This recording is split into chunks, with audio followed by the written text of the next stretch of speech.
For my palpations, I'm going to start with the acromion process, which is right here, next to the iliac crests, right there. Then the ASIS is the prominence there, and then the PSIS is in the back here around L5, those dimples, and then the spinal alignment.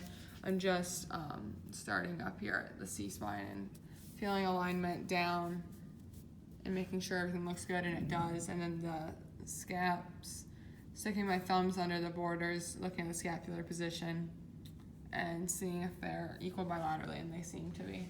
Next, I'm going to look at my patient's medial longitudinal arch, checking out the Achilles, which way they're bowing.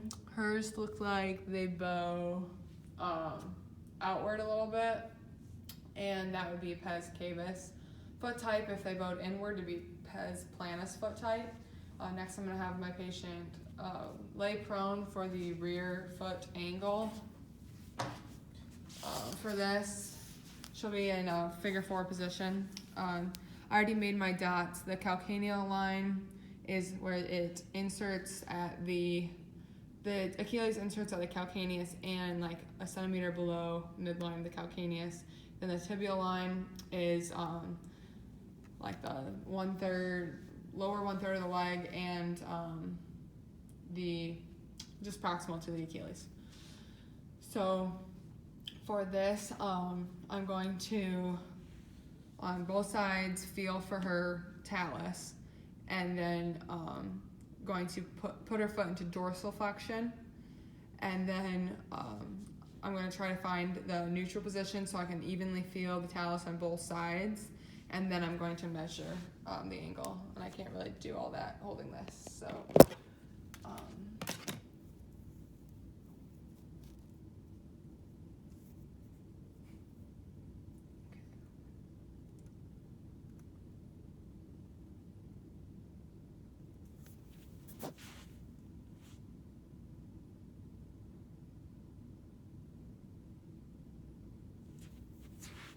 once you have that, you want to put the fulcrum on the Achilles, the movement arm with the calcaneal line, and the stationary with the tibial. And if you had a second person to help hold the patient's position so you can measure, that would be beneficial as well. So it's supposed to be 2 to 8 degrees of supination. My patient's about 6 degrees. So rear foot valgus would be pronation, and rear foot varum would be supination. So now I'm going to look at the tibial torsion. So my patient will be supine, patella is facing directly upward, and I'm going to have my patient hold that. And then the fulcrum's at the base of the 5th metatarsal, and then the stationary arm's just parallel to the floor, and then the movement arm is going to bisect the malleoli.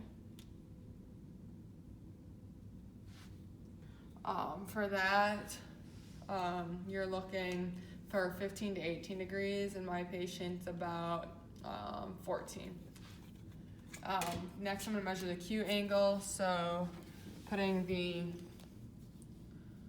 fulcrum at the patella, the movement arm's going to be at the ASIS, and the stationary arm on the tibial shaft. So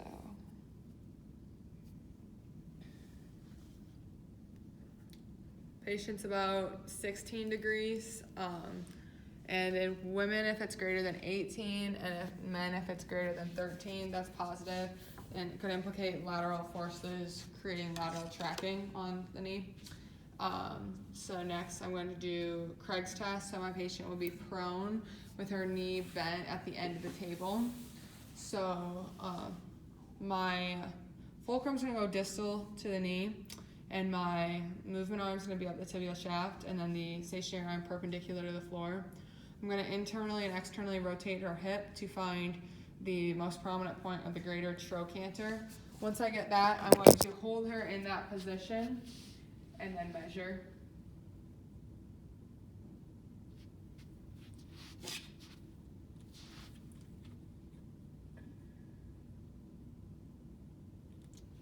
So for this, she's about 14 degrees.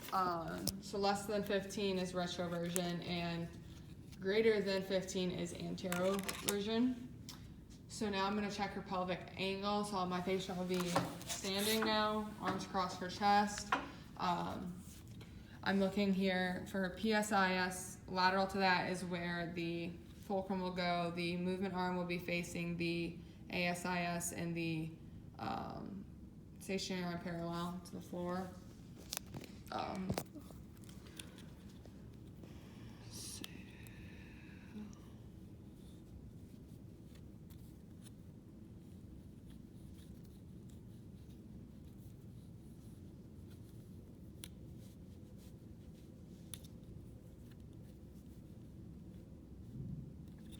Okay, for that, she's about 11 degrees. So posterior tilt would be less than 8. A neutral position is 8 to 10, and anterior tilt is greater than 10 degrees. Now I'm gonna check her muscle tightness. So first I'll have her laying prone, and I'm gonna check her gastroc just by dorsal flexing each foot. They don't feel tight, but if they were less than 10 degrees dorsiflexion would affect the walking, and then less than 15 degrees dorsiflexion would affect running. Those numbers are the same for the soleus. The only difference for the soleus is I'm going to be checking it bench. So checking that, and then I compare bilaterally, and it doesn't seem tight. Now is the hamstring. I'll have her flip onto her stomach supine. So I'm going to have her in a 90-90 position, and I'm going to just extend.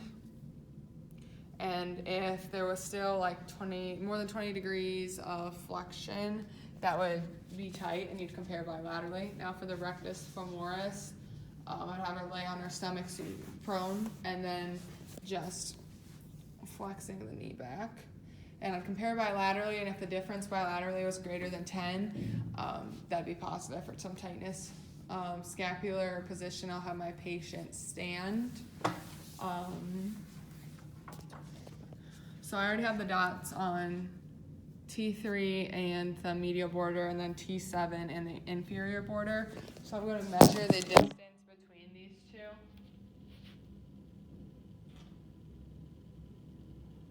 The top one is about 12 centimeters, and the bottom one is about 10 centimeters.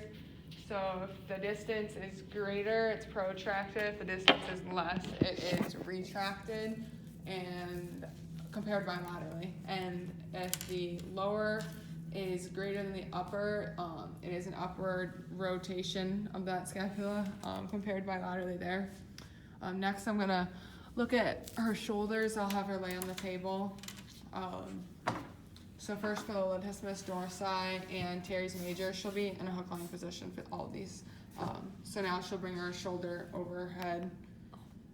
So seeing if she can touch on the table, and also looking to see if her back arches, and if she can't lay it on the table or her back does arch, that is positive for shortness.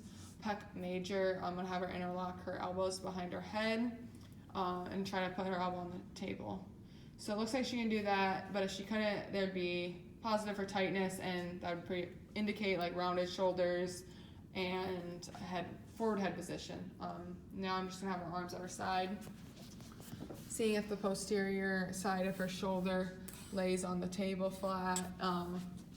It doesn't exactly, and that would probably indicate that it's tight, and that would indicate rounded shoulders and forward head. This is for pectoralis minor, and elbows touching the table on the last one is for pectoralis major.